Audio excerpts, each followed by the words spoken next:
Kokomo Speedway, we got them racked, we got them stacked, and we've got the grandstands packed. Let's go racing off at turn number 4. We are green. Side by side into one. Kofoid tried to move Day up and out of the groove, and it didn't work. Day able to squeeze him. He's your leader by the time they get to turn number 3. And out of 4, Corey Day leads lap 1 over Buddy Kofoid and Tyler Courtney. Corey Day leads lap 1. Buddy Kofoid running in 2nd. Tyler Courtney's 3rd. Corey Eliason 4th. Rico Abreu challenged on the inside by Brad Sweet. Sweet started 10th. Now working underneath of Abreu for the top 5 position. Off at turn number 4. Brad Sweet's up to 5th. Big Cat looking good here early as Day begins to already stretch it out over Kofoid. Cars all over each other back in the pack, but pretty much single file up through the front 5 or 6 until you get to this race for the 4th spot. That's Corey Eliason with Brad Sweet inside. Sweet underneath of him takes 4th for a moment. Corey Eliason back to the inside down the back straight. We're going to take a few laps for that moisture to blow off, and then we'll see guys right up against the guardrail and right down by the tractor tires. Corey Eliason still hanging on to the 4th position. Brad Sweet challenging him. Then it's Rico Abreu, Spencer Bayston, Justin Peck, and Brennan Crouch rounds out the top 10. Corey Day's going to be in lap traffic here in about a lap and a half. Buddy Kofoid has closed on him. He started to move around a little bit and search for some of that clean air that Tony was talking about earlier. Tyler Courtney has closed in as well on Kofoid as he challenges him for the 2nd spot. Lap cars were 4 wide in front of your race leader last time by off at turn number 4. Tanner Thorson, Casey Kahne, Chris Windom, and Brady Bacon lie ahead for your race leader. Corey Day runs the middle, tries to find a way by Casey Kahne. Momentum belongs to the 83 junior Buddy Kofoid. Closes. Oh, a tire just flew off your leader. The right front tire just flew off of Corey Day's car into turn number 1. It bounces through the middle of the racetrack, and Corey Day comes to a stop in turn 2. Wow. And it doesn't look like it broke off a piece of the suspension or the spindle or anything. It's just the tire rolling still all the way down the back straightaway. And that was lucky for Corey that he didn't dig in there on the right front and go for a ride, and that nobody else got into that tire, which is still rolling all the way down the backstretch. The tire, put a transponder on it, is still going from turn 1. It has made it to turn 3. I honestly don't want him to pick it up just to see how far it can go here, Dylan. I mean, it's still rolling almost to the center of 3 and 4. One of our track officials is going to get over there and get that thing back into the infield. But wow, Corey Day losing the right front wheel. Oh, it got ran over. Gonna need to replace the powder coat on the wheel on that one. But yeah, there you can see it right there. We'll see if Tony Laporta's got anything for us. Tony? Yeah, guys, I'm over here dodging traffic. Thankfully, like Dylan said, it doesn't seem like much of the frame has dug in on Corey Day's number 14. We're gonna try to give you a look at it here. Chase, our camera operator, giving you a look at it now.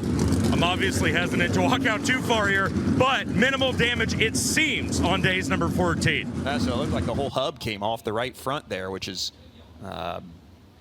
bizarre. So that's not something as simple as just not leaving a tire tight. It looks like. Oh, that's the old right front. There's the axle right there. So that does look like what they're going to do is try and take this broken front axle out where it broke that right front hub. And then you see the crew guy there in the white hat that has the spare axle ready to go in. So these guys are pretty efficient at this by now. We've seen them change a whole front axle in less than a minute. So all hands on deck to get all the bolt-on pieces undone.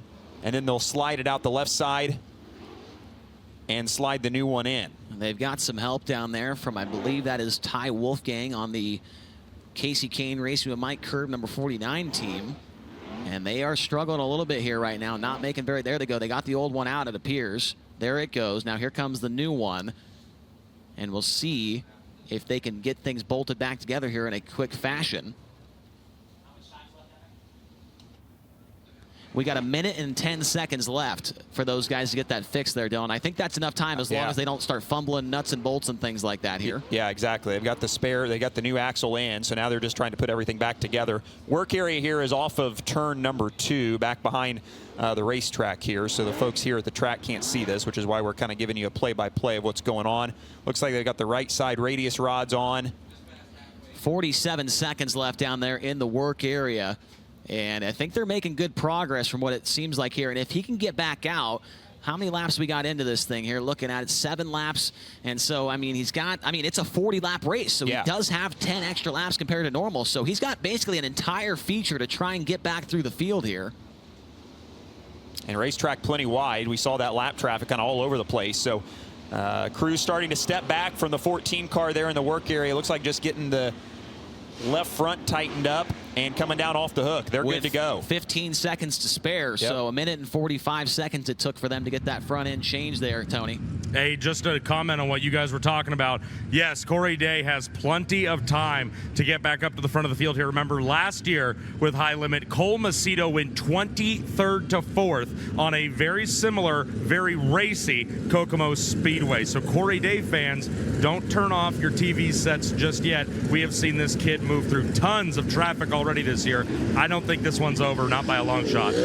After a broken spindle, Corey Day back onto the racetrack. We rejoin at the tail end of the field. Now that will be fun to watch. We'll keep an eye on him. He came from 23rd, to 8th at 34 Raceway a few nights ago.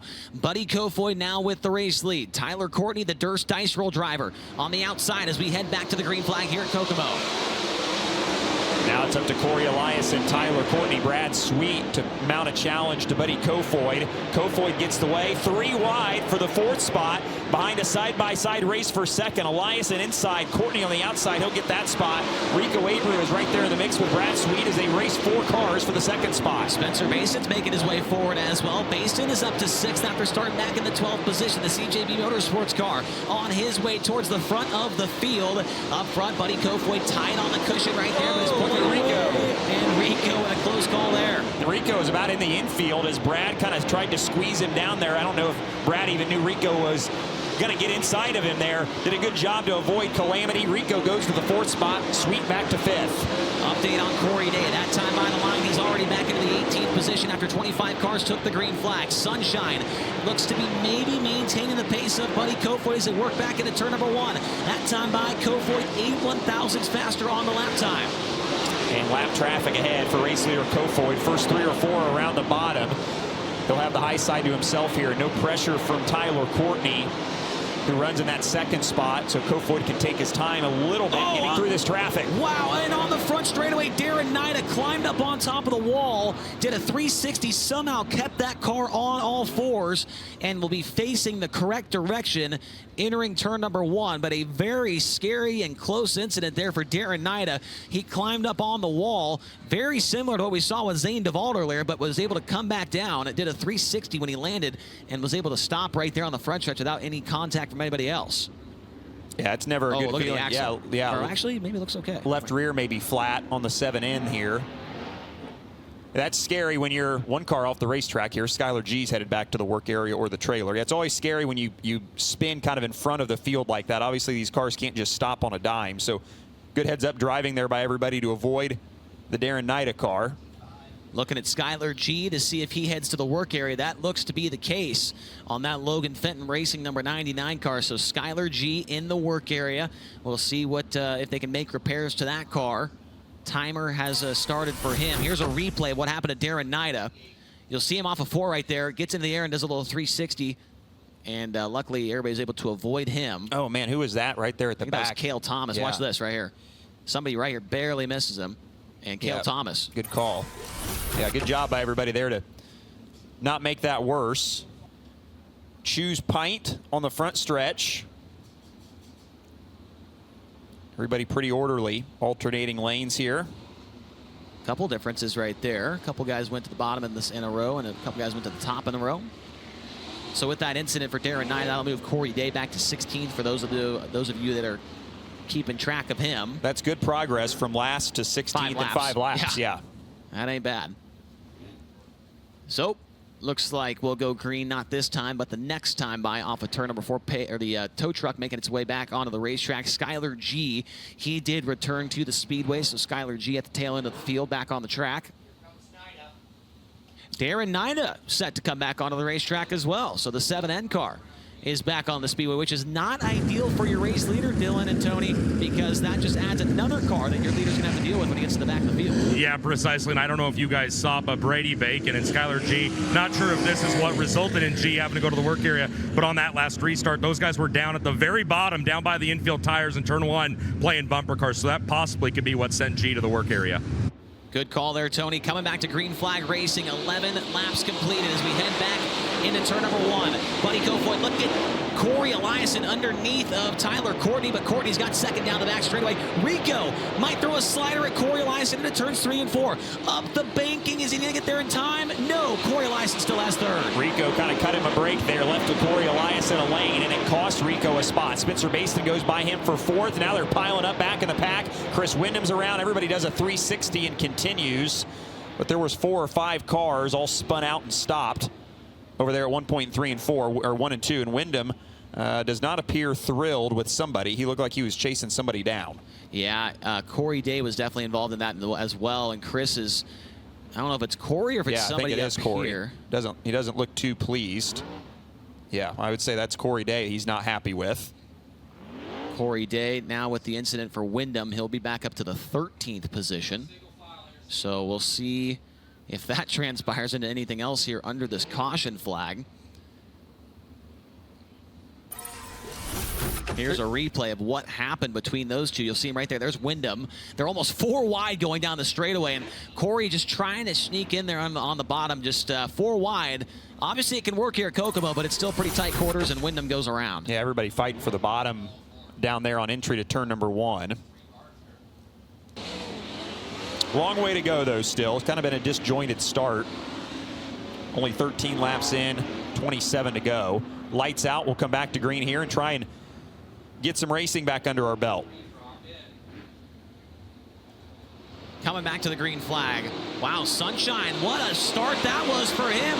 Start on the outside, went to the inside off of turn number 4, slides in front of your race leader. And Sunshine is your new leader down the backstretch, but we've got contact and calamity in turn number 2.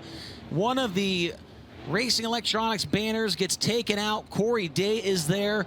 Brandon Wimmer involved. Jacob Allen involved.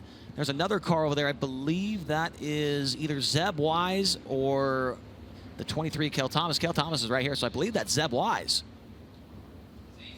It's Corey Day. Looks like the Ford. Yeah, guys, Corey Day sitting down here sideways. And there's Zeb as well, who's pointed outside towards the turn 2 wall. And that was a big break right there for Buddy Kofoid. Yeah, it was. Man, Sunshine, what a restart that was. He started on the outside of the front row for the restart and then immediately crossed underneath the Kofoid and took the lead into turn number 1. Remember, our buddy Harley Kuhn is hoping that Sunshine can get the win. That would be 2 Durst dice rolls claimed in 2 races in a row. And what's interesting coming into tonight, last year that Durst dice roll was claimed 2 times, Dylan. Both races were Kokomo and Tri-City. Imagine that happening again here in 2024. Yeah, and they weren't even back-to-back last year. So interesting timing with the schedule this year. Here's a replay for those of you watching on Flow Racing. We'll see that back in the pack is where this incident starts. And kind of looks like everybody just all went down. Somebody spun. Looked like Zeb maybe spun. Hard to tell from that far away just who. There's a lot of blue and white cars out here tonight. So somebody got turned around and everybody else just kind of scattered to avoid. So it'll be a little bit more difficult for Tyler Courtney to get quite as good of a restart. But he knows Kofoid wants to get to the top. Yeah, top definitely seems to be the preferred line for Kofoid here. And if Sunshine can maybe just get a good enough launch and just stay committed to the bottom here off turn 4, he maybe can slide him kind of like he did last time. We'll see what happens. Back underway with 28 laps to go. Buddy Kofoid straight to the outside of the racetrack into turn number 1. Sunshine follows him. Brad Sweet around the bottom. Gets by Corey Eliason for a moment, but slips back to 4th and now under fire from the 24 Rico Abreu into turns 3 and 4. Bottom groove, slow and straight is kind of the mentality down in 3 and 4. Got to attack it a little bit harder through 1 and 2. And Abreu starting to lose spots. Spencer Bayston goes to the outside of him, and Rico's scrambling to try to find an opening in the outside lane.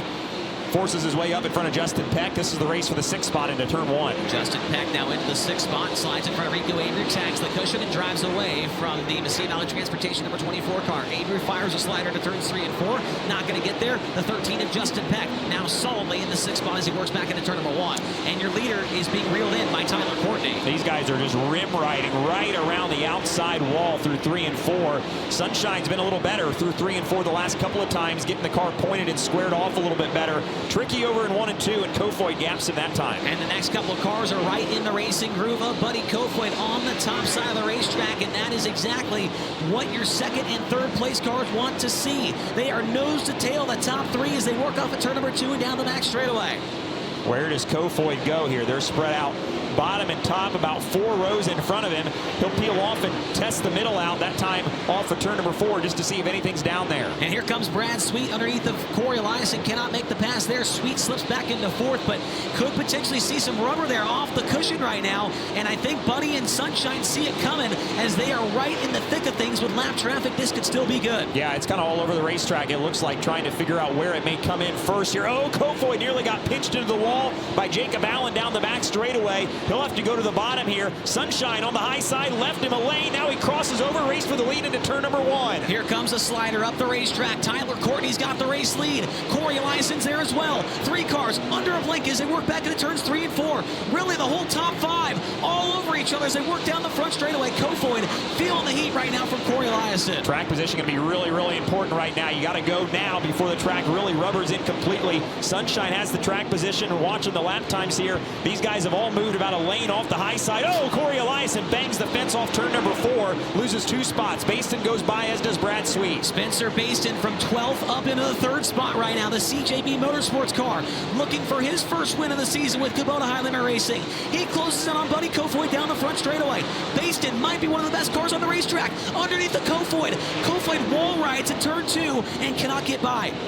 Great stuff here for the 2nd spot. Everybody's moved to the middle through 3 and 4. 1 and 2. It looks like the cushion maybe still is a viable option. Kofoid enters on it into turn 1. He's got to be careful, though. That ledge builds up to a ramp right in the center, but it works if you can hit it. He pulled away from Bayston there in the race for 2nd. Yeah, you can see the smoke now coming off the tires off of turn number 4. Rubber in on both ends of the speedway, but Kofoid still able to find some drive off of turn number 2 on the cushion. We'll see how it comes in here because now Tyler Courtney has got to be aggressive here with the lap cars. Skylar G, Darren Naida, and Zeb Wise in his crosshairs. Still 13 to go in this one, long way away from home. Yeah, and with it being sort of one lane right now, that makes it extra tricky for Tyler Courtney to know exactly when and where he can strike. But he's got to be efficient because Kofoid will swallow him up in a hurry if he wastes any time. Bayston still runs in that 3rd spot. Eliason has recovered to 4th. Brad Sweet is 5th with Justin Peck, Rico Abreu, James McFadden, Parker Price Miller, and Brenham Crouch rounding out the top 10. Next time by, 10 laps to go. Tyler Courtney trying to conserve the right rear tire. Almanos Energy Drink number 7 BC. Buddy Kofoid closing in. Last time by, he was 2/10 faster than your race leader. If Kofoid can get there, you know he will make a desperate move to try and get the win here tonight with Kubota High Limit Racing. This time by only 9 laps to go. And the last time by, Kofoid once again faster than your leader. Bayston is not close enough to make it any sort of 3-man race for the top spot right now. It may come down to just these top 2, Courtney and Kofoid. Sunshine got a little over-rotated on entry to 3 that time. It brought Kofoid closer.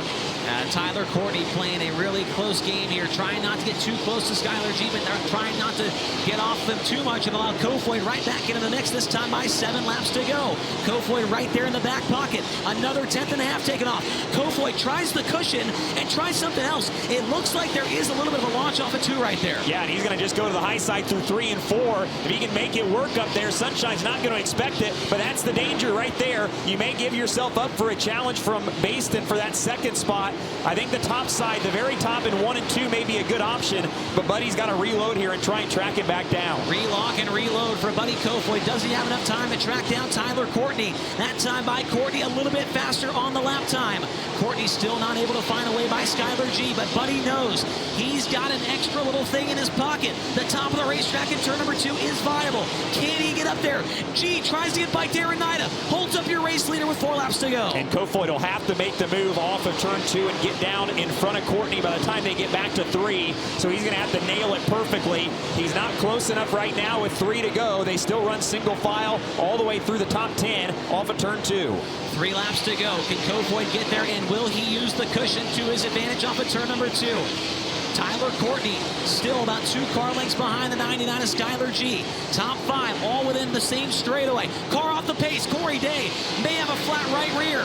Will he pull in? The answer to that question is yes. We stay green. White flag is down. Buddy's right there, Dylan. Here's Courtney. He's got to defend the high side. Kofoid got there. Sunshine got by Skylar G. That may be all he needs down the backstretch. Bayston gets by Kofoid for second. Out of 4, the Indianapolis native Tyler Courtney wins at Kokomo. He is back home again. Tyler Courtney gets the win over another Indy driver. Spencer Bayston 12th to 2nd. Buddy Kofoid 3rd. Corey Eliason and Brad Sweet the top 5. The Durst dice roll has been claimed for the 2nd night in a row with Kubota High Limit Racing.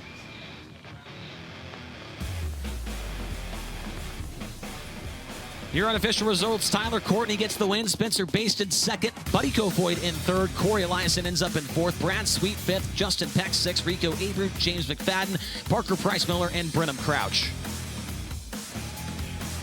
Tanner Thorson finished in the 11th spot, Hunter Schuerenberg 12th, Ryan Timms, Cole Macedo, and Cale Thomas round out the top 15. Brent Marks, Brady Bacon, Brandon Wimmer, Chris Windom, and Zeb Wise the top 20. How about it, race fans? Your winner tonight at Kokomo Speedway is Sunshine Tyler Courtney. Win number 3 of 2024 with Kubota High Limit Racing. Will make his way around the front of the race car as the fireworks are booming here in Kokomo, Indiana. He'll talk to Tony Laporta. Tyler Courtney, the Indianapolis native, is in fact back home again in Victory Lane. That was a big smile when you pulled in here to Brian Clausen Victory Lane. You missed this race last year after lingering back issues from a wreck at Eldora. You parked it here tonight. What had to go right for that to happen? A lot of stuff had to go right, really.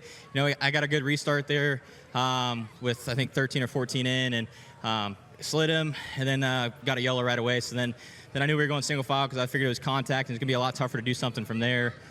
But luckily we got the traffic. I started finding the rubber there into 3, I think a little bit before he did, and he went to go slide a guy, and I got to stay in the rubber. He was doing what he had to do to get by these guys as quick as you can. But then I feel like as soon as I got the lead, it latched rubber pretty good. And yeah, I love Kokomo. I didn't get to race here last year. This place means a lot to not only myself but my entire team, and to put our nostril to drink. Eliason Custom Trailers, Spire Motorsports car in Victory Lane here, and BC Park to Victory Lane is pretty special, and I think 24 grand on top of that's even nicer. And you were also our Durst dice roll driver. Did you know that? So coming from 4th, you get an extra 2 grand, and Harley Kuhn gets 2 grand. Well, I'm glad that we get to split it. I was talking with somebody the other day. I don't think I've ever been the person that somebody rolls the dice for. So luckily, the first time I think we were this year, we get to split it with that person. Congratulations now as a high roller who has scored a victory with High Limit Racing in 2024. You know what happens next. You get to decide where $1,000 of our Angel donors' money goes. So tonight, what charity are you supporting? Yeah, Ben's here with us again. He was there with us in East Bay too when we won. So I'm going to donate to their foundation, which is Today's Champions and Racers for Autism, which is obviously raises awareness for autism, and they do a big event around BC39 time with a lot of donations from myself and a lot of drivers throughout the country, and a lot of other cool things too. So if you're in town around BC39 week, I might be wrong here, they might kick my butt, but I assume it's around that time again, like it always is. Go there and support them, and they've got a website too that you can go and check them out. Clausen Marshall owns the race car. Brian Clausen's name is in Victory Lane. And tonight, Tyler Courtney has parked it at the Midweek Money Mayhem. Back up to Chase Rodman. Thank you very much, Tony. Yes, Harley Kuhn. We need you to go down to victory lane. Harley Kuhn. He is down there. Okay, I see him down there. Thank you very much, Tony. Back to you as Spencer Bayston, your second-place finisher. Spencer Bayston goes 12th to second. If my math is right, that is plus 10 on the field. That's a great move up through the pack here tonight. Was Kokomo Speedway as racy as you needed it to be, or was this more of a driver performance? No, the track was really racy there. Obviously, you hate to see any track rubber. Still an exciting finish for us. You know, I felt like before that, right off the bat, taking the green, you know, generally you can kind of attack there and, you know, pick off a few spots, and we were able to do that. And my car was just really, really good on those restarts. I mean, I was able to get through 1 and 2, I felt like, better than a lot of, you know, it's hard to say because we were still back a little bit, but I felt like as that race went on, if it didn't rubber, we would have had at least a good enough car that I would have been able to have a chance to get up there and mix it up. But still happy to pick up, you know, one more spot there at the end with Buddy. I was kind of just in conservative mode a little bit, waiting for Buddy to do something with Sunshine, but excuse me. But it just felt really, really good to pick, you know, one more off there at the end. So happy to put the True Timber 5 on the podium. With JRC Transportation, High Performance Lubricants, CNS Lawn and Landscape, Nice Crete and Landis, Chad Clemens, High Performance Lubricants. Feels really, really good to get a little boost here at my home track. And you can't forget philpools.com. I wanted to ask you, second place, season high, best finish for you here with High Limit Racing. Just what does that do for your mindset after what's kind of been a tough last couple of weeks? Yeah, I mean, it hasn't been a terrible last couple of weeks. I mean, we're right there with you know, when you talk about points and you know, good runs. So to be able to just have anytime you get around the podium with this group, with this field of cars that is in this pit area, you know, top 3 with, you know, Buddy being one of the fast outlaw guys, Sunshine obviously ruling the roost over here with Brad and Corey and some of them. So anytime you're able to mix it up, it feels really, really good because that's where I believe this team belongs. And we're working really, really hard to try to do that more often. We nailed it tonight, really start to finish. Heat race was good, and you know, feature car there was really, really good. So proud to reward these guys, Barry, Jeremy, and Eric, with a good run tonight. He's from Lebanon, Indiana. He goes 12th to second. That's Spencer Bayston. Michael Buddy Kofoid has the house down in Columbus, Indiana, comes to us by way of California. So what I want to ask you is, starting up front in this race, you have all those cautions kind of bogged down any chance at momentum at the very start. How hard is it as a driver to really settle into a rhythm and hit your laps when you don't get that chance for almost the first half of this race? Yeah, I knew we had a good car, so I just had to, you know, keep that in the back of my head and just try and get good restarts. And it's so tough. It was like super slick all the way until almost the straightaway, so you just had to wait until you got to the straightaway. And I didn't want to choose the outside because I thought it'd be worse, but I didn't feel that good on the bottom. But once I feel like I got going, I felt really, really good, and just had no idea the rubber was there. Kind of found it in 3, but you know, I didn't feel it still in 4, so I was still running it, pounding it in 4, and had no idea it was there in 1 and 2 on the top. And then I think got past, and then everyone was running under the cushion, so I just had no idea, which sucks. But Dylan, Nate, and Gage gave me a really good Roth Motorsports Mobile 1 Toyota 83. You know, thought we had a chance and thought we had a great car all day, and I feel like a winning, capable car. Just, I don't have to play it back a little bit. Just didn't quite go my way, but still really happy with the speed we had, and, you know, had a great time running, you know, High Limit with all you fans. Packed house is pretty cool, and you know, we'll wait till Eldora and Eagle, and hopefully be a couple spots better. But yeah, I just can't thank them enough, and of course Dennis and Teresa Roth, and want to wish Teresa well and hope for a speedy recovery. Well, we had a great time having you come race with us as well, buddy. Thanks for coming and hanging out. The 83 JR did look very good all night tonight, guys, and he made it a very entertaining feature battle. Kind of right around lap 20, that halfway point, is when the tide began to shift in the favor of Indianapolis, Indiana's very own Sunshine Tyler Courtney. Spencer Bayston goes 12th to second in a great effort, their season high best finish. And then Michael Buddy Kofoid comes back to Kokomo and has a really good run after being fast all night long. As you called it, Chase, got that ace in the hole, went 4th to 1st in his heat race, earning him the pole position for the FK Rod Ends Dash. As always, to no one's surprise, Kokomo Speedway lives up to the hype. Indiana's baddest bull ring was once again phenomenal.